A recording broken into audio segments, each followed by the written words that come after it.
on va commencer cette émission avec évidemment la section des questions. Être ou ne pas être, c'est là la question. Bonne question. Bonne question. Bonne question. Ma question préférée, qu'est-ce que je vais faire de tout cet oseille? Je vais faire de tout cet oseille. Vous pouvez répéter la question? Ah oui. Moi, je pense que la question, elle est vite répondue. Je tiens à dire à Léo que sa suggestion pour notre jingle des questions a été prise en compte par le comité directeur de Glitch. Oui. En fait, on va se garder pour la refonte totale des jingles pour la saison 2. Exactement. Et donc, je profite de ce moment pour passer un appel global. Si vous avez des suggestions pour tous les jingles, soit trop bien. le chiffre de la semaine, la section des questions ou autre, n'hésitez pas, on est preneurs. Et vu ce qu'on a reçu pour l'instant, franchement, c'est trop cool. Donc, n'hésitez vraiment pas. Écoutez, très bonne initiative. Merci Ando, évidemment. Merci Léo, merci. Merci Léo, oui d'ailleurs, petit son très sympa qu'on va intégrer forcément l'année prochaine. La saison prochaine, au jingle des questions. C'est quoi la section des questions, messieurs? C'est simplement nos auditeurs qui nous envoient des questions via Instagram. Vous le savez, le lundi, on pose une question en story et vous pouvez nous poser tout ce que vous voulez comme question. Mais même vos envies, ce qui vous passe par la tête, même juste un bonjour, on prend tout ce qu'il y a. Et encore une fois, cette semaine, beaucoup de questions, pas mal en tout cas. On va essayer d'y aller rapidement, comme à chaque fois, mais on va essayer de répondre au mieux à nos auditeurs. On va commencer par une question de Naked HCL. Bonjour à toi. Hello. Et c'est un nude. C'est un nude. Non. Merci beaucoup pour la question. Question très intéressante.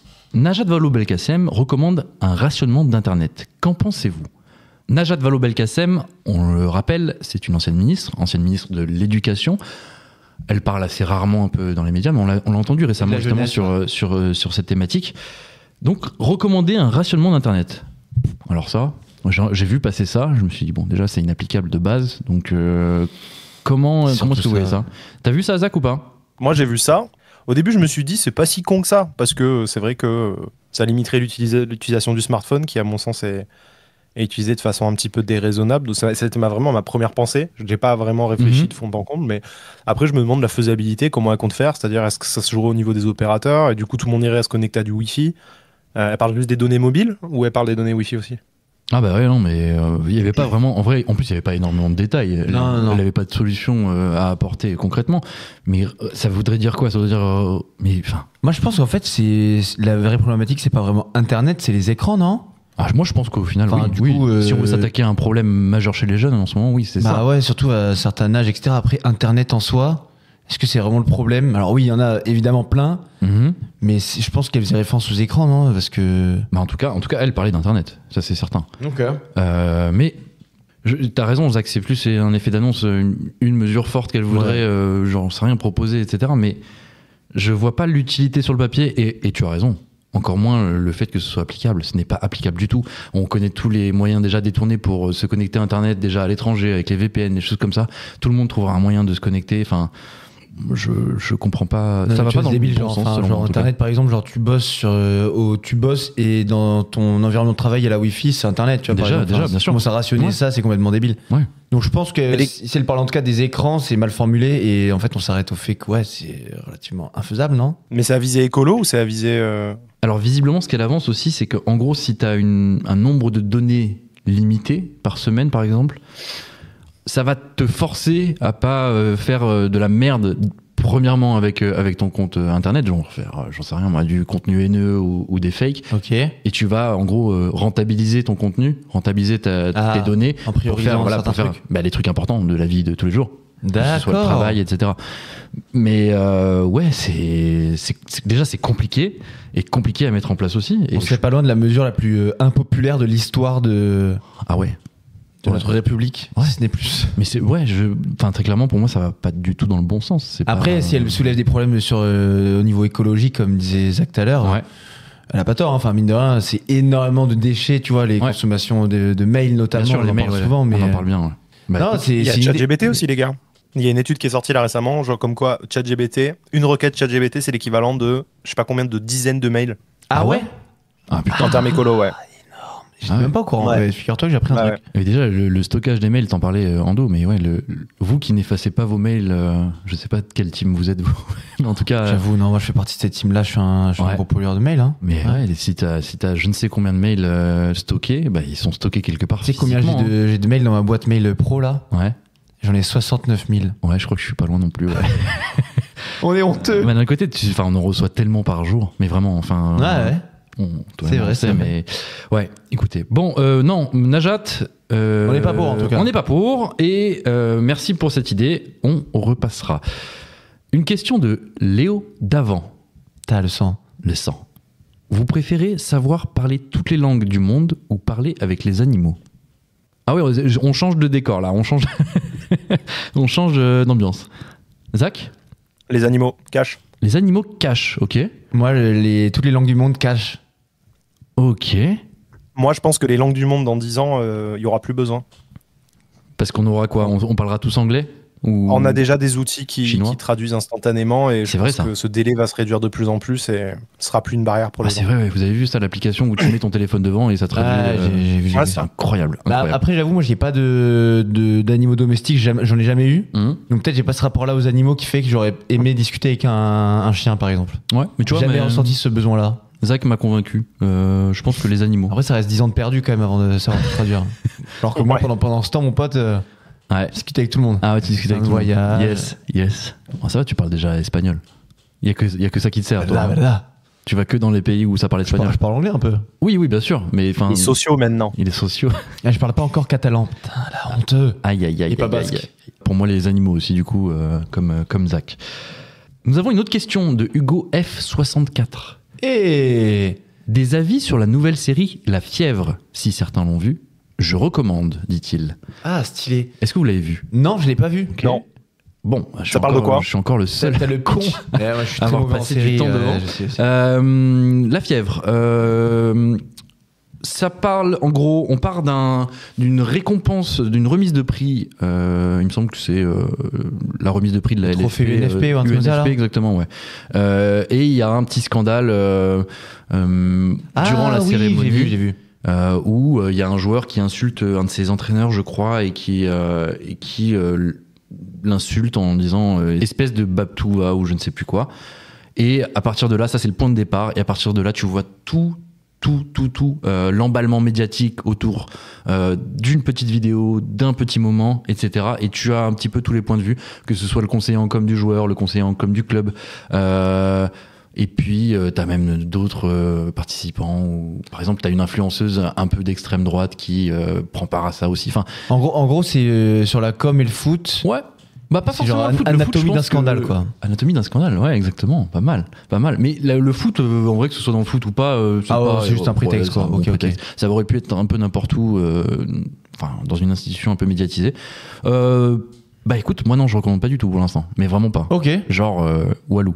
Bah vas-y, j'en parlerai avec Hugo, mais c'est mal joué. Parce que moi ça me tente. Notre cher Lucas National m'en a parlé aussi. Ok, bon, et ben tant mieux pour vous, grand bien vous fasse. Je vais regarder, allez. Zach, moi je me sens pas du tout hypé là. Ouais, non, je suis désolé, je vous hype pas autour de ça. Ce ne sera pas une recommandation en tout cas de ma part. Convainc-nous Hugo, convainc-nous. Exactement, on attend ton prochain message pour nous convaincre. Messieurs, Mathilde, bah quand elle est revenue pour de bon, Mathilde est là pour une question évidemment. Elle nous dit: vraiment pas joyeuse l'actu en ce moment, des tips pour garder le moral. Bah du coup je me tourne vers Zach. On se tourne tous vers Zach. Zach, est-ce que tu as des tips un peu pour nous remonter le moral? Moins consommer d'actu, se reconcentrer sur le corps et l'instant présent, et aller chez un psychologue et payer 80 balles pour l'heure. Très bien. Est-ce qu'il faut pas arrêter de supporter l'OM? Je m'adresse à vous deux vu que Mathilde est aussi fan de l'OM. Et je crois que moi, je vais le dire très clairement, je fais des phases de sevrage de l'OM où quand ils me déçoivent, je ne les calcule plus. Ouais, c'est bien. Je remonte, voilà. Vraiment comme une dispute de couple, tu vois. Ok. Il revient vers son ex toxique après. Ouais, c'est ça, exactement. Tu dors sur le canapé pendant que. Voilà. Ouais, je vais du côté de Manchester City ou du Real Madrid. Tu vois, oui, c'est sûr que t'es pas déçu. Ouais. La facilité, putain. Le Real Madrid, là, mais ça, oh là là. Il y a d'autres clubs en Espagne? Non. L'Atlético, pas mal, ouais. L'Atlético, c'est vrai. En Catalogne, oui. En Catalogne, ouais. Je vois pas. Je vois pas du tout. Deuxième question de Mathilde. Bah, j'espère que Mathilde, oui, tu vas garder le moral aussi, hein. Et puis tu vas écouter Glitch, et donc tu auras le sourire, forcément. Ta deuxième question, Mathilde, c'est sondage. Dati gagnante au municipal à Paris. Bon pari de rejoindre le gouvernement ? Point d'interrogation. Elle fait référence, évidemment, à un sondage qui a été publié cette semaine. Dans la Tribune Dimanche. Dans la Tribune Dimanche, exactement, qui donne Rachida Dati, grande gagnante au municipal qui arrive très vite. Elle est rentrée au gouvernement. Ça a mis un coup de projecteur énorme sur elle. Et elle s'en est jamais cachée. Elle a dit, mon objectif, c'est Paris, ça restera Paris, peu importe si je suis ministre ou pas. Et vraiment, visiblement, ça l'a un petit peu porté. En tout cas, on peut l'imaginer. Bah, stratégiquement, c'est sûr que c'est intéressant parce que forcément, elle qui vient de la droite, de LR, elle sera liée à elle, les macronistes. Après, bah, la question, c'est est-ce qu'elle s'est pas mis à dos son camp de base ? Parce que du coup, tout le monde a rompu avec elle à droite. Enfin, tout le monde lui en veut. Oui. La question, c'est est-ce qu'il y a quelqu'un à Paris de la droite qui peut incarner une liste sans elle ? Ou est-ce que justement, elle parie sur un bras de fer qu'elle va gagner, hein ? Ah, je pense. Après, Hidalgo, elle est tout le temps donnée perdante dans les sondages et tout, parce qu'elle attire une haine viscérale chez beaucoup de gens à Paris. Et au final, elle fait toujours des gros scores le jour J. Hein. Ouais, t'as pas tort. Donc j'attends de voir. Après, pas sûr que Hidalgo se représente pour un 3e mandat, hein, on sait pas. Hein. Ouais, t'as raison. Ça peut laisser une porte ouverte à un candidat de gauche, peut-on dire. Zach, t'as gâté Rachida Dati. Tu la vois gagner ? Oui. Et tout ce que fait Rachida, de toute façon, est assez cohérent. Et donc, regarde, je Zach, prierai de la laisser tranquille, s'il vous plaît. Regarde Zach, dans 2 ans, revenir s'installer à Paris juste pour voter pour elle. Putain, c'est magnifique. J'ai un appart, promis, je veux voter. Bon, oui, ça change pas. Ton avis sur elle ne change pas. Non, pas du tout. Et quand bien même elle faisait quelque chose de mal, je pense qu'en fait, elle serait victime d'une conspiration. Non, j'ai pas d'avis de politique. En fait, mon avis est pas politique, hein. Surtout, vraiment, j'ai pas de jugement là-dessus. C'est un jugement essentiellement humain. J'aime beaucoup cette personne. Vous le savez depuis. Voilà, je sais pas. Je suis pas objectif avec elle. Voilà, je l'assume. Ok. Il y a des gens avec qui on n'est pas objectif. Oui. Un peu comme toi et moi, bébé. Ça va, je vous dérange Pardon, excuse-moi. Ah, salut Ando. Excusez-moi. Salut. Justement, tu veux nous parler d'un truc Ando sur Rachida Dati. Il me semble que récemment, il y a eu un truc avec elle sur des textos échangés. J'ai pas envie de dire de bêtises. T'as totalement raison. Elle a envoyé des textos à Bruno Le Maire et à Gabriel Attal, si je dis pas de bêtises. Il y a une info qui est sortie comme quoi elle aurait dit à Bruno Le Maire, t'es une grosse merde. Ouais, oui, c'est ça. Et à Gabriel Attal, je vais faire de ton chien du kebab. Voilà.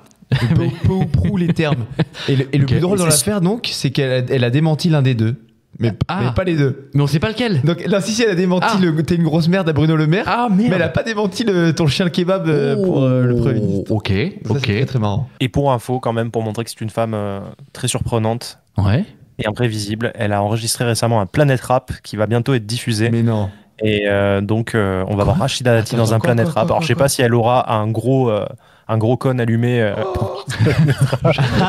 J'ai un petit doute. Mais, je suis en train de voir rien ça, que ça, quand même, elle est au-dessus du lot. Voilà. Ça va être diffusé, je vois, dimanche soir de 20h à 21h sur Skyrock. C'est incroyable. Mais du coup, elle va proposer ses meilleurs sons et des trucs comme ça. Non. Alors, je le découvre en même temps, mais apparemment, c'était un enregistrement spécial consacré à la proposition de loi visant à instaurer un cadre pour l'enseignement de la danse hip-hop.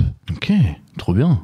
C'est évident qu'ils vont lui demander son favori. C'est évident. Je pense qu'il n'y a pas que ça qui va être dans l'émission d'1 heure, j'imagine. Elle va lâcher un freestyle. Parce que sinon, Rachida Dati va lâcher un freestyle. Putain, oh mon dieu. En tout cas, maintenant vous avez mon avis sur Rachida Dati. Bon, évidemment, on suivra avec grand intérêt cette campagne de municipale à Paris. Ça va être très drôle. Ça va être vraiment très drôle.